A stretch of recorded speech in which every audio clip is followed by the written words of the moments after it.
Hello guys, അജയൻ്റെ രണ്ടാം മോഷണം ടൊവിനോ ആണ് ഇതിനകത്ത് അഭിനയിച്ചിരിക്കുന്നത്. ടൊവിനോ ഒരു 3 വേഷങ്ങൾ ചെയ്തിട്ടുണ്ട്.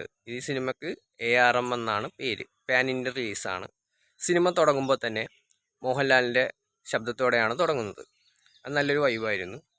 പിന്നെ അത് വാട്ടിഫ് എന്ന് പറഞ്ഞൊരു മാർവൽ സീരീസിൽ നിന്ന് തൂക്കിയതാണ്. വാച്ചറിൻ്റെ ഡയലോഗ് എല്ലാം ഞാൻ കാണുന്നു എന്നൊക്കെ പറഞ്ഞിട്ട് അതെനിക്ക് വാച്ചറിൻ്റെ ഒരു സംഭവത്തിൽ നിന്ന് തൂക്കിയാണ്. പിന്നെ ഇത് ചെറിയൊരു ബഡ്ജറ്റിൽ ഇത്രയും വലിയൊരു സിനിമ പിടിച്ച ജിതിൻ ലാൽ എന്ന ഡയറക്ടർ കയ്യടി അറിയിക്കുന്നു. പിന്നെ ഇതിൻ്റെ സിനിമാറ്റോഗ്രാഫർ ജോമോൺ ടി ജോൺ, പുള്ളിയുടെ വർക്കൊക്കെ അറിയാവുന്നതാണ്.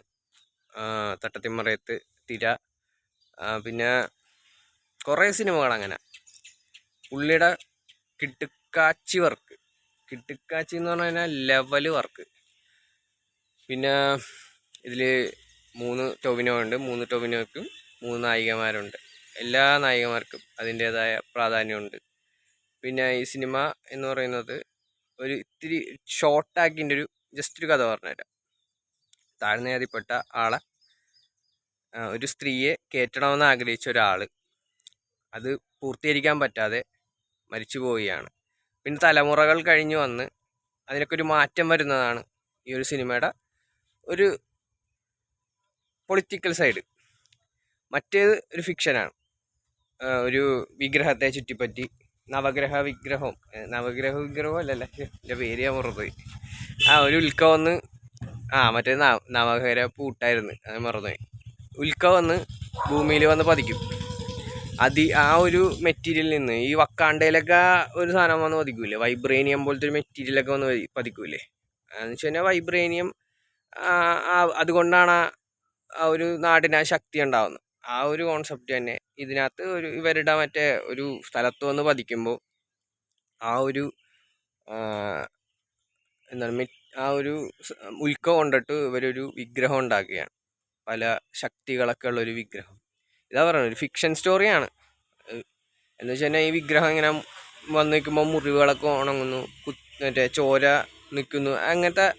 എന്ന് വെച്ച് കഴിഞ്ഞാൽ വെള്ളം മുകളിലേക്ക് വരുന്നു. എന്ന് വെച്ച് കഴിഞ്ഞാൽ ഒരു പഞ്ചഭൂതങ്ങളെ നിയന്ത്രിക്കാൻ പറ്റുന്ന രീതിയിലുള്ളൊരു ലോഹം, അങ്ങനത്തെ ഒരു സംഭവം. സ്വർണത്തെക്കാളും വില മതിക്കുന്നൊരു, വില നിശ്ചയിക്കാൻ പറ്റാത്തൊരു ഒരു സംഭവത്തെ തുടർന്നാണ് ഇതിൻ്റെ കഥ പോകുന്നത്. അതിൻ്റെ ഇടയ്ക്ക് തൊട്ടടുത്ത് പൊളിറ്റിക്സ്, താഴ്ന്നജാതിക്കാർക്ക് അമ്പലത്തിൽ കയറാൻ പറ്റില്ല, അങ്ങനത്തെ കുറേ കാര്യങ്ങളൊക്കെ പറഞ്ഞ് സംവിധായകൻ്റെ ഒരു പൊളിറ്റിക്സും, സംവിധായകൻ്റെ പൊളിറ്റിക്സ് അല്ല, സിനിമയിലൊരു പൊളിറ്റിക്സും, പിന്നെ ഒരു ഫിക്ഷനും.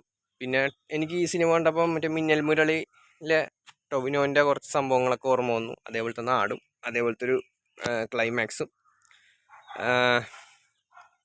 ഒരു ടോട്ടൽ ഒരു ഫിക്ഷൻ സംഭവമാണ്. എന്നെ ഭയങ്കരമായിട്ട്, എൻ്റെ അഭിപ്രായം ഉണ്ടോ പറഞ്ഞ, എനിക്ക് വലിയൊരു സംഭവമായിട്ടൊന്നും അങ്ങനെ തോന്നിയില്ല. പക്ഷെ കുഴപ്പമില്ലാത്തൊരു സിനിമ, മോശം പറയാൻ തോന്നാത്തൊരു സിനിമ, അത്രേ പറയുന്നു. നല്ല വലിയ എന്നൊക്കെയുള്ള ലെവലൊന്നുമില്ല, അത്രേ ഉള്ളൂ. തിയേറ്ററിൽ പോയി സിനിമ കാണും. പിന്നെ ഞാൻ 2Dയിലാണ് കണ്ടത്, 3Dയിലെ എക്സ്പീരിയൻസ് എനിക്ക് സംഭവം അറിയില്ല. പിന്നെ ഇതിനകത്ത് എല്ലാം അടിപൊളിയാണ്. പക്ഷെ എൻ്റെ ഒരു ടേസ്റ്റിനനുസരിച്ചുള്ളൊരു സിനിമയായിട്ട് എനിക്ക് തോന്നിയില്ല, അത്രേ ഉള്ളൂ. ഞാൻ എൻ്റെ ഒരു അഭിപ്രായം കേട്ടോ പറഞ്ഞാൽ. മറ്റുള്ളവർക്ക് അങ്ങനെ തോന്നിയെന്ന് പറഞ്ഞാൽ എനിക്കങ്ങനെ തോന്നണമെന്നില്ല. ഓക്കെ എന്നാൽ ബൈ.